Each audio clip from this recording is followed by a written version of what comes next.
Welcome to the Techmeme Ride Home for Thursday, October 20th, 2022. I'm Brian McCullough. Today, the big Solana challenger had a terrible first day of trading. Previews of the new Thunderbolt standard, reviews of the new Raptor Lake chips. Uber takes a page out of the New York City taxi playbook, and the first hands-on quasi-review of Meta's high-end VR headset. Here's what you missed today in the world of tech. Let's see, can I work in a Liz Truss analogy here? A Liz Truss joke? I guess that's probably a bit thirsty, but still, like a prime minister who can't outlast a head of lettuce, this is not the sort of launch you like to see if you're a big crypto project. According to CoinGecko, the Aptos token fell 40.5% on its first day of trading. Aptos' Layer 1 blockchain was panned in the run-up to the launch for opaque tokenomics and a low transaction throughput. Quoting Decrypt, the native token for the so-called Solana killer currently trades at $8.06 after dropping more than a third of its value since the platform captured the first trade at $13.73. Aptos' new Layer 1 blockchain launched on Monday but was widely panned for its opaque tokenomics, inconsistent communications, the Discord was briefly frozen, and a significantly lower transaction throughput than promised.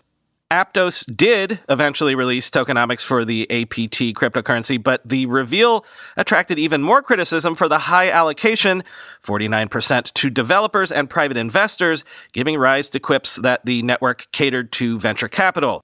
Aptos co-founder Mo Shaikh took to Twitter yesterday and explained that the transaction throughput is expected to increase once more applications go live on the blockchain. He also said the team muted the Discord for a few hours on launch day to protect the community against scams. Aptos also announced a 20 million APT token airdrop last night, which a little over 110,000 people are eligible to receive. Quote, the Aptos Foundation has provided early network participants with APT tokens. If you are eligible to claim, you will receive an email from airdrop@aptosfoundation.org in the next few hours, tweeted the project. Participants in the Aptos incentivized testnet, or those who minted the Aptos Zero testnet NFT, will get up to 150 APT tokens. And based on the timing, it looks like at least a few of them dumped their newly earned tokens on arrival, end quote. Quoting at alpha_PLS on Twitter, Aptos raised at a $2 billion valuation and failed to make their tokenomics information available at launch. There is no way this was an oversight. This was intentional, end quote.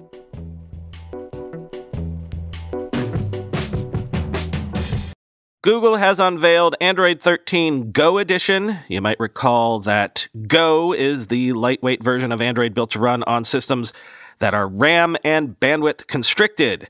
Read here, low-end phones, quoting 9to5Google. The changes begin with Material U and wallpaper-derived dynamic color generating 4 corresponding color schemes to choose from instead of 16 on the full release. Google showed theming on the lock screen and quick settings, which is nearly identical to Pixel phones. Last year's Go launch skipped out on the design aspects to focus on adding a slew of user-facing features. On the home screen, swiping right now takes you to a Discover feed. It's unclear if it will be identical, but this could make for a sizable expansion for the curated list of articles and other content that's a staple on all other devices. Other key features from the full version include notification permissions and app language preferences. Under the hood, Android 13 Go Edition adds support for Google Play system updates, Project Mainline, that helps, quote, ensure devices can regularly receive important software updates outside of the major Android release via the Play Store. Google says this will not compromise storage availability on the device. Another big change is Google requiring at least 2 gigabytes of RAM for Android Go hardware. Google also shared today that, quote, there are now over 250 million monthly active devices powered by Android Go, and that to expect new Android 13 Go devices in 2023, end quote.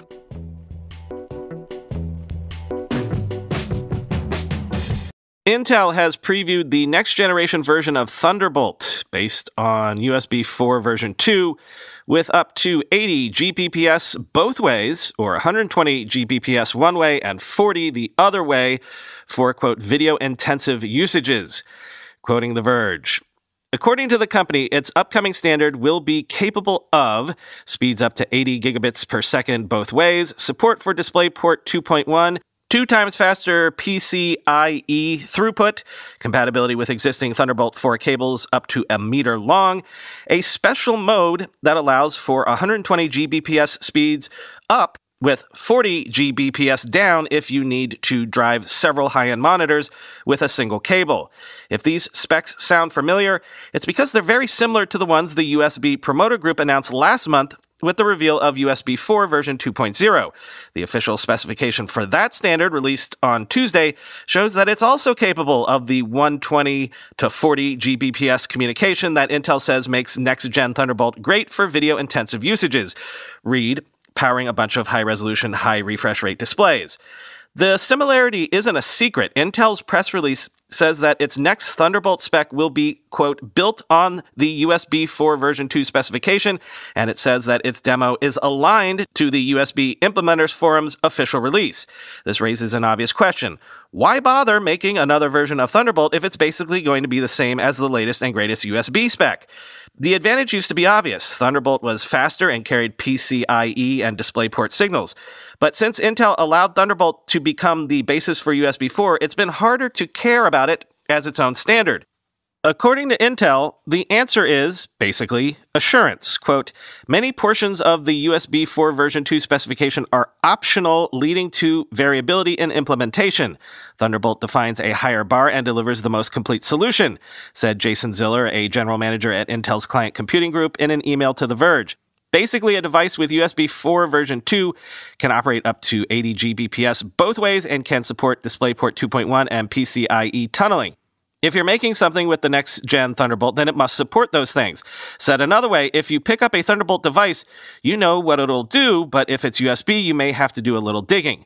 The body managing USB is trying to make that easier, though. Last month, it announced that it was shaking up its branding and trying to make it more obvious what level of speed and power delivery USB devices support. The new logos could definitely help make it easier to identify what a USB port or cable is capable of, but there are some limitations. They don't show any info about tunneling and the like, nor are they required to do so. While the clarity Thunderbolt provides is definitely still an advantage, I do still think there's a trend where USB is getting better while the advantages Thunderbolt has over it are going away. I used to just automatically buy Thunderbolt accessories because they were simply better. Now I'm taking the time to check and see if there are any less expensive versions that use USB because the price savings are sometimes worth the extra few minutes of research, end quote.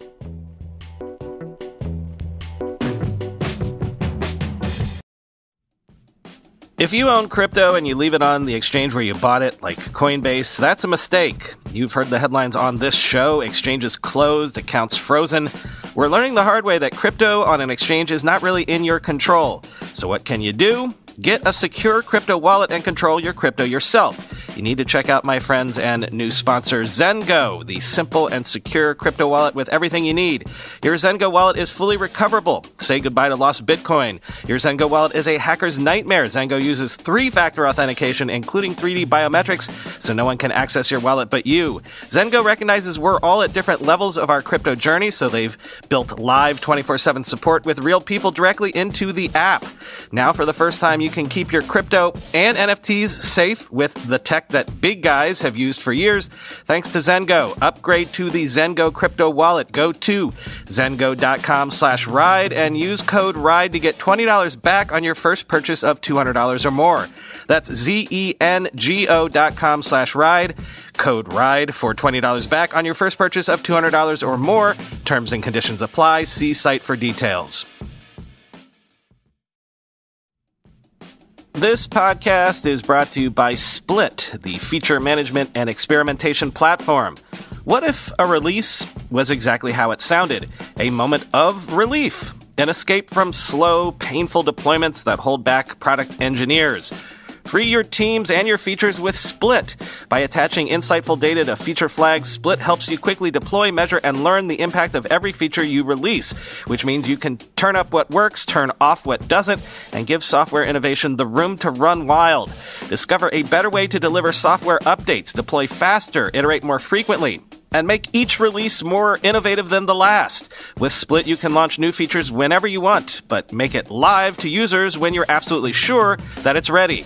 Now you can safely deliver features up to 50 times faster and exhale. Split feature management and experimentation. What a release! Reimagine software delivery. Start your free trial and create your first feature flag at split.io/techmeme. Again, that's a free trial at split.io/techmeme. Speaking of Intel, reviews of the new Raptor Lake chips are out. As always, we turn to The Verge for reviews. Quoting Tom Warren, I said in my AMD Ryzen 9 7900X review last month that 2022's Intel versus AMD CPU battle had only just begun. And now, less than a month later, Intel is back on top. While AMD's Zen 4 generation brings big gains over its previous Zen 3 desktop chips and the 12th gen beating performance, Intel's 13th gen has regained the overall performance crown. The flagship Core i9-13900K is priced at $589 and includes 24 cores, 32 threads, and clock speeds of up to 5.8 gigahertz. While base clocks have dropped this year, the boost clock speeds of up to 5.8 gigahertz seem to make all the difference for performance alongside the extra efficiency cores. Intel has promised up to 15% better single-thread performance on its Core i9-13900K over the previous 12900K and up to 41% better multi-thread performance.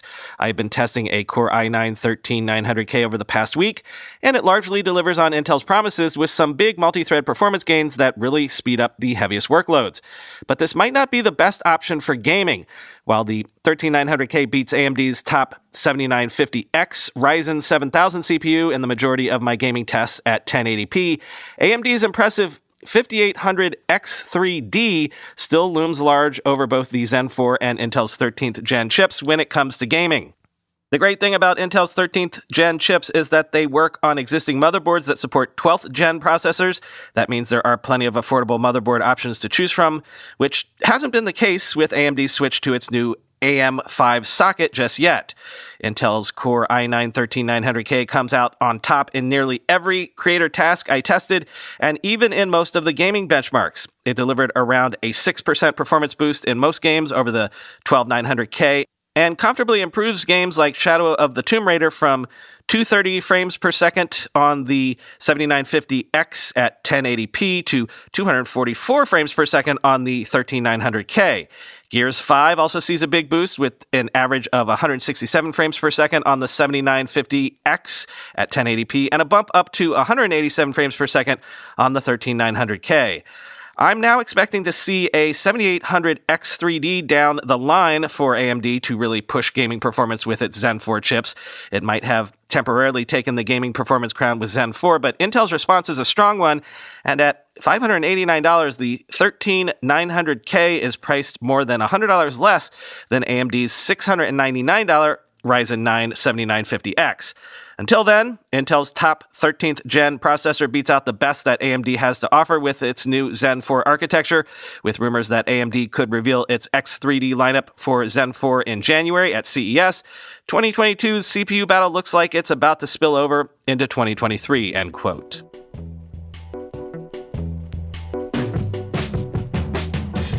We've spoken a lot about Netflix's pivot to ads recently, though I have neglected to talk to you about all the rumors and whispers going on about Apple's supposed new push into advertising itself.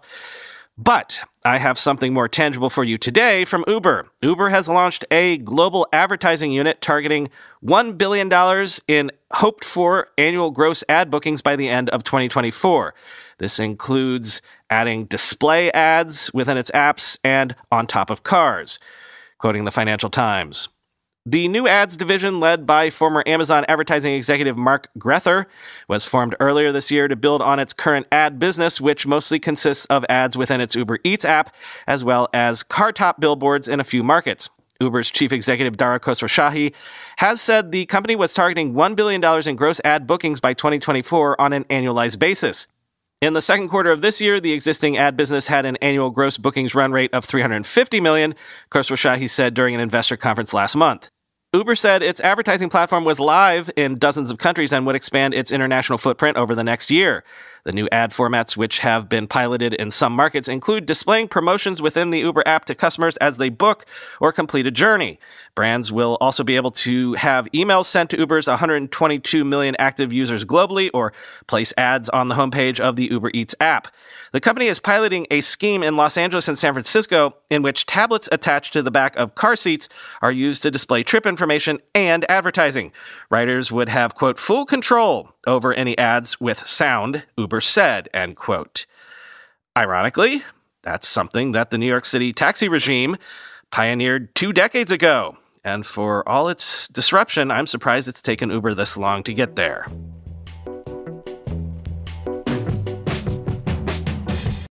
Finally today, since it's been a bit of a day of reviews and such, let's end with this. It's not a full review per se, but Brian X. Chen got to play around with that new $1,500 Quest Pro VR headset from Meta, and he says what I guess we expected. Let me just get to quoting. It's video games. Mr. Zuckerberg and other tech executives want us to buy these gadgets to live out their fantasy that the metaverse will be an immersive virtual world where we shop, socialize, and work. But consumers shouldn't necessarily follow the whims of business leaders. Gaming has been the most compelling use of these headsets since the Oculus Rift arrived in 2016. The introduction of that contraption, a clunky headset that plugged into a personal computer, marked the debut of mainstream virtual reality, and the early wave of applications was focused on this kind of entertainment. Based on extensive testing of that device, along with the myriad competitors that came after, and the new Meta Quest Pro set for release next week, it seems safe to conclude that the tech has found its sweet spot. The headsets are wearable, immersive video game consoles. People should buy them for the same reasons they get PlayStations and Nintendos, to be entertained and to find brief escapes from the real world, not to live out the outlandish dreams of tech leaders. Meta envisions that high-resolution headsets, new business-focused software, and super-fast internet connections will transform the way we work, collaborate, and create art. In the company's own jargon, the Quest Pro could unlock, quote, net new use cases. Yet when asked, the product's leaders couldn't name a killer app for the fancy new headgear. There's a valuable lesson amid all the hype surrounding virtual, augmented, mixed, whatever you want to call dorky-looking goggles. We shouldn't spend our dollars on a company's hopes and promises for what a technology could become. We should buy these headsets for what they currently do. And based on what I saw, for the foreseeable future, the Meta Quest Pro will primarily be a gaming device. I predict the same outcome for Apple headsets expected for an unveiling next year. At Meta's Burlingame office, I strapped on the Quest Pro to see what was new.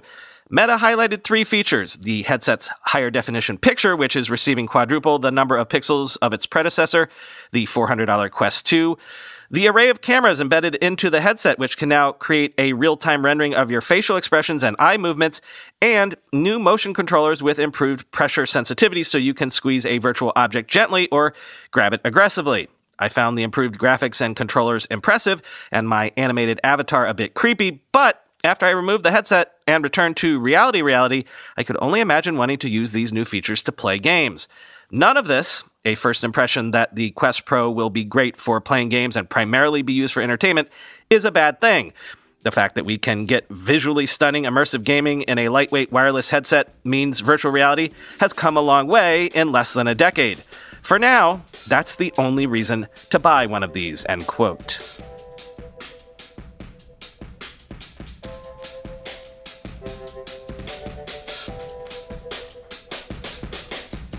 Tonight, 9 p.m. Eastern, 6 p.m. Pacific, a Twitter space with Chris and I and the great Parker Thompson. We're gonna go deep on the seeming AI revolution that's happening all of a sudden, a little bit from the strategic investment perspective. Vibe shift, anyone? But probably we're going to go much, much deeper into the cultural, legal, and social perspective. Like, who wins if this technology takes over? Who loses? Wither the human artists? That sort of thing. I think it's going to go deep. Other than that, guess who's in the room with me today? Lisa. Hello. Hello. It's been a while since Archie and I had a coworker in our podcast cave. Feels like old times. Feels like COVID times? I hope not. Anyway, talk to you tonight and tomorrow.